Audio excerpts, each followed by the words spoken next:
En este punto, en el punto número 5, vamos a estudiar la hidráulica y en concreto tiene como base de estudio que la presión ejercida sobre un fluido poco compresible y en equilibrio dentro de un recipiente de paredes indeformables se transmite con igual intensidad en todas las direcciones y en todos los puntos del fluido.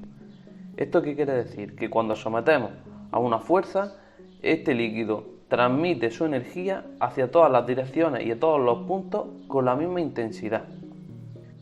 Cabe decir que es una tecnología de ámbito industrial que emplea el aceite como fluido y de esta manera transmitir la energía. Además, está íntimamente relacionada con la mecánica de fluidos, que es el principio de estudio de la dinámica de los fluidos. Algunos ejemplos de aplicación son, dentro de las máquinas y herramientas, son la sujeción de piezas, movimiento y avance de las herramientas de mecanización, etc. Respecto a las prensas, por ejemplo, tenemos la compresión y sujeción de piezas, movimiento de separación. En la maquinaria de obras públicas, sistemas de prensado, sujeción y elevación. En vehículos, cambio automático de las marchas, elevación y traslación de carga, frenos, etc. En aeronáutica, trenes de aterrizaje retráctiles, movimiento de alerones, flaps, timones, etc. En grúas y robots también tenemos el trabajo de la hidráulica a través de la elevación, traslado y manipulación de carga, etc. Es decir, ya vemos que la hidráulica tiene una gran importancia en nuestro entorno, ya que se aplica en multitud de aspectos de nuestra vida. Las principales diferencias entre un circuito neumático e hidráulico son básicamente dos. La primera de ellas es que no es posible almacenar aceite a presión. Al ser un fluido incompresible, solo habrá presión mientras esté actuando la bomba. ¿Vale? Las bombas son las que crean la presión empujando al fluido que va llenando las tuberías de nuestro circuito. Una segunda diferencia es que los sistemas hidráulicos son sistemas cerrados, sin poder escapar aceite, por lo menos de forma intencionada, al exterior. Esto acarrea un control exhaustivo en el mantenimiento, ya que tienes que estar constantemente revisando las presiones y las posibles pérdidas de aceite en los circuitos. En esta diapositiva vamos a estudiar los elementos de un circuito hidráulico, como son las bombas, las canalizaciones, depósitos, acumuladores, válvulas, reguladores de presión, filtros y refrigeradores. La bomba, de forma similar al compresor, será la encargada de proporcionar el caudal y la presión de trabajo. Si recordamos, el compresor era en la parte de la neumática el encargado de recoger el aire de la atmósfera y trasladarlo a un depósito donde sí podríamos almacenarlo bajo presión, ya que el aire sí era un fluido compresible. Pues la bomba tiene una función similar. Las canalizaciones no son más que los conductos que tiene nuestro circuito para interconectar unos elementos con otros y que trabajen de la forma que nosotros deseamos. Estos conductos pueden ser rígidos o flexibles. Los depósitos no son más que acumuladores de fluido, que es por donde aspira la bomba y de donde recibe el fluido de los actuadores después de realizar los ciclos de trabajo. Como veis, ya se observa que este tipo de sistemas son cerrados. Además, también recoge este depósito los retornos de la fuga de los distintos elementos, es decir, si tenemos alguna pérdida, pues se recogen en este depósito.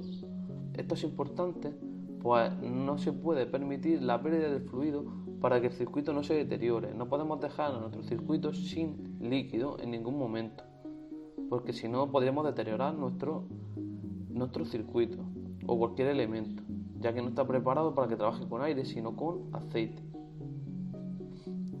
O bien para evitar la contaminación del entorno de trabajo. Es decir, al depositarse aceite, al caer aceite fuera del circuito cerrado del sistema hidráulico, estaremos contaminando el entorno de trabajo. y por tanto esto no es positivo. Los acumuladores que reciben el fluido a presión y realizan la acción de trabajo. O sea, es decir, en este elemento lo que se hace es que se recibe el fluido bajo presión, lo almacena y realiza el trabajo.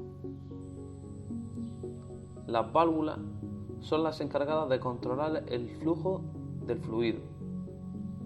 Al igual que hemos visto con la neumática, que eran capaces, por ejemplo, las válvulas de distribución, de cambiar el sentido del flujo de nuestro fluido hacia un lado o hacia otro, pues las válvulas aquí tienen el mismo concepto. Son las encargadas de controlar el flujo del fluido. Regulador de presión. Aquí adquieren una función primordial, ya que en este tipo de sistemas, la hidráulica, las presiones que se ejercen son mucho más elevadas y por tanto hay que realizar un mayor control de la presión. En el caso de que la presión exceda de la que nosotros tenemos tarada, de la que queremos obtener como nuestra presión óptima de trabajo, se encargan, los reguladores se encargan de descargar el sobrante de presión del circuito haciendo retornar al depósito. Es decir, cuando tenemos, por ejemplo, tarado 10 bares de presión y estamos en 11, ese bar de presión de diferencia, este regulador lo que se encarga es de enviarlo al depósito. Ahora vamos a ver los filtros. Los filtros son un elemento muy importante, al igual que pasaba en la neumática, que también tenía un acondicionamiento del aire, pues en este caso también lo tiene. Pasa por un filtro por si tiene algún tipo de partícula el fluido, lo podamos separar y limpiarlo. Entonces dejaríamos la partícula aislada de nuestro sistema. Se quedaría en el filtro y así no deterioraríamos cualquier elemento que se pudiese perjudicar por esta partícula. Por último vamos a estudiar el refrigerador, que es el que disipa el calor del aceite. El aceite cuando lo comprimimos se calienta y por tanto el refrigerador es el encargado de enfriarlo, lo que aumenta de esta manera la vida útil de los componentes, al no estar sometido a distintas tensiones que puedan surgir por la cantidad de calor que se puede llegar a generar. Aquí vemos un ejemplo de diseño de circuitos hidráulicos. Aunque la simbología es un poco diferente, los diseños de los circuitos hidráulicos siguen los mismos puntos que los neumáticos. Es decir, en primer lugar tenemos el aceite, que es nuestro fluido, es nuestro elemento, igual que en la neumática era el gas, el aire en concreto, pues aquí tenemos el aceite, ¿vale? Y lo tendríamos dentro de un depósito. Ahora en el punto número 2 nos está diciendo que le está guardado dentro de un depósito, que es el 2. El 3 sería el filtro. Una vez que salimos del depósito, pasaría lo primero por el filtro antes de inyectarlo a la bomba, es decir, antes de que entre a cualquier elemento de nuestro circuito, lo primero que hacemos es limpiarlo. Una vez que pasa la bomba, si os fijáis en el esquema, pasa de tener un color verde a tener un color rojo. Eso indica que ha tenido un calentamiento, ya que lo estamos sometiendo a una presión, el fluido. Una vez que pasa la bomba es la que se encarga de someter el fluido a presión y por tanto por eso lo dibujamos de color rojo, ¿vale? Esta la enviamos a la primera válvula de distribución que tenemos, que es el punto 5, sería válvula de control de distribución, y después llegaríamos al 6, que es el elemento actuador, en este caso un cilindro de doble efecto. El 7 serían las tuberías, como vemos todas las ramas que están interconectando un elemento con el siguiente, por ejemplo el depósito con el filtro con la bomba con la válvula, así sucesivamente. Cada uno de estos tramos son las tuberías de nuestro circuito. El 8, que hace referencia a la válvula de presión o al regulador, en el caso de que haya una sobrepresión en este tramo de trabajo, pues se encarga de enviar hacia el depósito el exceso de presión que pueda surgir en nuestro circuito. Y por último, el 9 sería el refrigerador, que es el encargado de enfriar el aceite para volver a almacenarlo dentro de nuestro depósito. A la derecha vemos un esquemático de nuestro circuito. Vemos en la parte inferior un depósito. Posteriormente tenemos el filtro, como hemos dicho anteriormente. Después tenemos la bomba. de la bomba sale una válvula de presión, que es la que es capaz de tener tarada la presión que nosotros queremos tener de trabajo. En el caso de que haya una sobrepresión, la enviamos de nuevo a nuestro depósito. En el caso de la válvula de distribución, el sentido que tiene esta conexión con el depósito es que cuando hacemos un trabajo del cilindro de doble efecto hacia un lado o hacia el otro, lo que ocurre es que el lado que se está vaciando de fluido, de líquido, tiene que ir a algún sitio, y como hemos dicho, eso no puede tirarse al exterior, ya que la base fundamental de este tipo de circuitos es que es un sistema cerrado. Entonces se recogería el aceite y se enviaría directamente otra vez al depósito, y por eso tiene este símbolo aquí, la válvula. Por último tenemos el cilindro, que no es más que el que realiza el trabajo, es el actuador, y en este caso tenemos como un cilindro de doble efecto. Por último, aquí enseñamos un símil entre un circuito neumático y un circuito hidráulico equivalente, ¿vale? Entonces, empezamos explicando el circuito neumático. El sistema de suministro está simplificado en la neumática de este modo, y en la hidráulica se tiene que poner el depósito, el filtro y la bomba. Tenemos esa pequeña diferencia. Una vez que ya estamos suministrando el fluido, dígase aceite en el caso de la hidráulica, o dígase aire en el caso de un circuito neumático, en el caso de la neumática lo que vemos es que tenemos dos válvulas de 3 vías con 2 posiciones, accionamiento manual y retorno por resorte.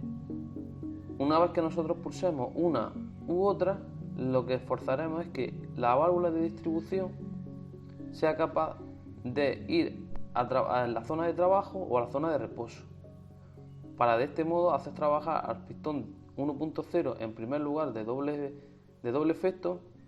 Después tenemos una válvula de secuencia que, una vez haya hecho el trabajo el cilindro 1.0, se accionará el cilindro 2.0. Es un cilindro de simple efecto. Ahora vamos a imaginar que pulsamos el accionamiento mecánico del circuito hidráulico, que es esta válvula de aquí. Accionamos, nos vamos a la zona de trabajo y empezaremos a inyectar al cilindro de doble efecto aceite por aquí. Empezaría a llenarse la cámara, el vástago comenzaría a salir, por tanto, y el fluido empezaría a bajar, entraría por aquí y saldría hacia el depósito, el sobrante que habría en esta cámara de aquí, ¿vale? Una vez que ya ha terminado de hacer el trabajo, como veis, hay manómetros que están controlando tanto aquí como aquí la presión que hay en todo momento. La válvula de secuencia se acciona y comienza a llenar la cámara del cilindro de simple efecto. ¿Veis cómo funcionaba aquí? Bueno, y con esto terminaríamos la explicación del tema 1 de hidráulica y neumática. Muchas gracias a todos y espero que os haya gustado. Un saludo.